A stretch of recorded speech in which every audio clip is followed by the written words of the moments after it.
The GoPro Hero 3 announced. Apple invites the press. iPod Touch, too thin. Eventbrite passes 20,000 Passbook Tickets, Surface prices, and a Wickedly Cool Timelapse. It's Wednesday, October 17th, 2012, and this is iWake. I'm Tim Chaten, and this is what's going on in the Apple world today. Good morning, everyone, and welcome to another edition of iWake. Lots of fun and awesome things going on in the news today. The first is some late-breaking news that I added just moments before recording the show. And GoPro, it's the announcement from GoPro. They've announced their new Hero 3 camcorder. These are these ultra-wearable, go swimming with cameras that give you really impressive video quality. I have two of the Hero 2s, and now they've announced the Hero 3. The Hero 3 Black shoots 4K resolution, 15 frames per second, or 2.7K at 30 or 24 frames per second, 1080p at 60 frames per second, and 720p at 120 frames per second with Wi-Fi built into it. It ships Monday at $400 price tag. So we are now at the level of professional quality video out of tiny little GoPro cameras that I've shot many of these iWake videos on.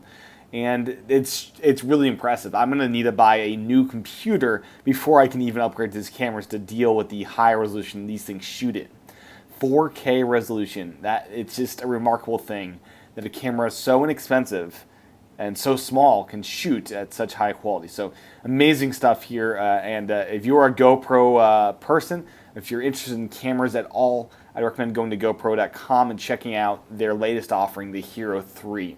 So once again, $400. It ships on Monday, up to 4K resolution if you're into that. So pretty wild stuff.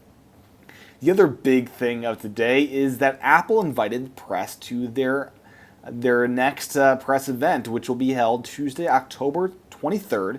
That is next Tuesday. So we are less than a week away. It'll be held at the California Theater in San Jose, California. Scheduled to begin at 10 a.m. Pacific. The tagline of the event reads as follows: "We've got a little more to show you." And it has this very stereotypical Apple coloring thing where it's spray painted, kind of like the iPad events traditionally are. So it does look like an iPad event invitation, even though there's no iPad shown. But yeah, we have an event invitation, and we are getting new Apple goodies next week. So we got the GoPro that is shipping that I can't afford. We got new Apple stuff that is going to be shipping very soon that I can't afford. And it's exciting and sad, as I wish I had more money to spend on fun little gadgets like all this kind of stuff that's coming out. The other bit of nuggets, I guess I could call it, is from Mac Observer, who got an email copy from Phil Schiller explaining why there's no ambient light sensor on the iPod Touch 5th generation. As many of you know, the iPod Touch, the new one, has no automatic brightness control. The previous generations did. I believe all four of them did. The newest one doesn't, so that's a big downgrade if you ask me, as iOS 6 with this feature would be awesome, because it does a little blooming effect where it is really beautiful how the ambient light sensor actually works. So here is the response from Phil Schiller about this. "Thank you for purchasing a new iPod Touch. It is a remarkable device. The 5th generation iPod Touch does not have a built-in automatic light sensor. It's just too thin!" Phil. So that's why the device is too thin to house an ambient light sensor. So hopefully, my hope is they'll figure it out how to add one for next year's model or the year after's model. And I hope we get that back, because it is a really nice feature to have, and I really think it should be in there. Now on to some app news. First up is Sparrow. Not Sparrow, but Sparrow, the little rotating globe hardware accessory. They've got some updates to their Drive app, the little remote control ball, if you remember. It's a ball that you control with your iOS device. And the new version of the Drive app has a tool that lets users aim the ball with a single finger. And it also has a new auto-heading function that keeps Sparrow aware of the orientation of its controller to provide a much more intuitive driving experience. And those that have played with this have attested that this is a big improvement and a much welcome change. Now, on to the next big thing here. Eventbrite has surpassed 20,000 Passbook tickets into people's iPhones. The Next Web reports that the app launched on October 3rd, and over the next week, it says 20,095 tickets were uploaded to the ticketing card-keeping app on Apple's iOS 6 devices. The company says that's 40 reams of paper and tickets that were sent digitally. This is the second big success story that they've heard of, as MLB reported 12% of its single game tickets purchased over the last 2 weeks were delivered via Passbook. So Passbook is succeeding to those that choose to use it. And in other Passbook news is Starbucks in the United Kingdom and Canada gaining that support. So we in the United States had it since last week or so. Now United Kingdom and Canada both have that Passbook functionality. So good news there. Now on to some hardware news. First up is Microsoft announcing the pricing of their upcoming Windows tablet, the Surface RT. It starts at $499. It comes without any cover or anything, just the basics. $499 for 32 gigabytes of storage, which is cheaper than, say, an iPod 3 at that price. It'd be, so that's a good price there. If you do want the cover, though, which I think is essential for this kind of a device, this Surface tablet, it's $599 with the black touch cover for typing, things like that. And if you want the 64 gigabyte model, that'll cost you $699 with that black touch cover. If you want to just get the standalone one at $499, you can buy the cover aftermarket for $120 or $130 if you want the type cover, the one with the keyboard built into it.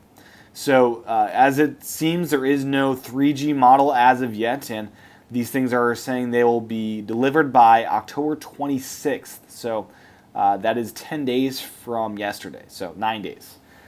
So that should be fun to see how the reviewers like those or don't like those. And that we finally have a price. The Surface has been kind of a weird device that has been kind of without many details for a long time. So those details will finally start to come in. Next up is just a brief mention that the iPod Nano 7th generation got a teardown. So that is out on iFixit. For those interested, go to their site to check it out. And next up in hardware news is the Huffington Post is writing a little bit about the new Boxee TV. So Boxee, as many of you know, is kind of an Apple TV competitor. And they've got a new $99 box that has an antenna to watch broadcast high-definition television and a DVR system that gives you unlimited online storage of your recordings. So it is the very first DVR system with no storage limits whatsoever. As you record stuff, it'll be uploaded to their service over your internet connection. You can access these recordings on your television through the Boxee box or on a computer through the internet browser you've got there, smartphone apps, tablet apps, and it's unlimited storage for a monthly fee of $15. If you don't pay that $15, you do get some space, but not unlimited space. The Boxee TV comes preloaded with several apps, including Netflix, YouTube, Vudu, and Pandora. So this is a very interesting thing. They're basically doing antennas, they're doing cable inputs, and they're doing all the things that you would get from Netflix, and there's apps like that. So this is kind of a device that aims to be your number one input on your TV, the one-stop shop for everything. Now, I am an Apple TV user when I do own TVs. I currently do not, but when I buy my TV eventually, I am an Apple TV guy. This sounds like a great scenario for those that still want cable, things like that. And the question I have about this is, you got to have a pretty beefy internet connection to be uploading gigabytes upon gigabytes of data every single month to make this work. I think a hard drive-based solution for a DVR may be a better approach, as many people's internet connections aren't Google Fiber and won't be able to manage this.